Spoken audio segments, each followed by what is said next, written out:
বিশ্বের অন্যতম সমৃদ্ধ দেশ কাজাকিস্তান সম্পর্কিত মজার তথ্যে আপনাকে স্বাগতম। কাজাকিস্তান আয়তনের দিক থেকে বিশ্বের নবম বৃহত্তম দেশ এবং এটি ইউরোপের সমগ্র আয়তনের চেয়ে বড়।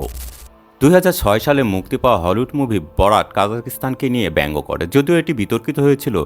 কিন্তু এই মুভির পরে কাজাকিস্তানের প্রতি মানুষের আগ্রহ আরও বেড়ে যায় এবং পর্যটন শিল্পের জন্য উপকারী হয়েছে। বিশ্বের প্রথম এবং বৃহত্তম মহাকাশ কেন্দ্র বায়কশির কাজাকিস্তানে অবস্থিত।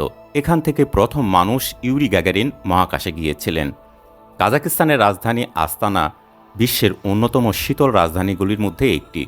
শীতকালে তাপমাত্রা -30 ডিগ্রি সেলসিয়াস পর্যন্ত নেমে যায়। কাজাকরা নিজেকে চিঙ্গিস খানের উত্তরসূরি বলে মনে করেন। চিঙ্গিস খানের সেনাবাহিনী মধ্য এশিয়ার বড় ভূমিকা পালন করেছিল এবং তার অনেক বংশধর কাজাক জনগণের মধ্যে বিবর্তিত হয়েছে।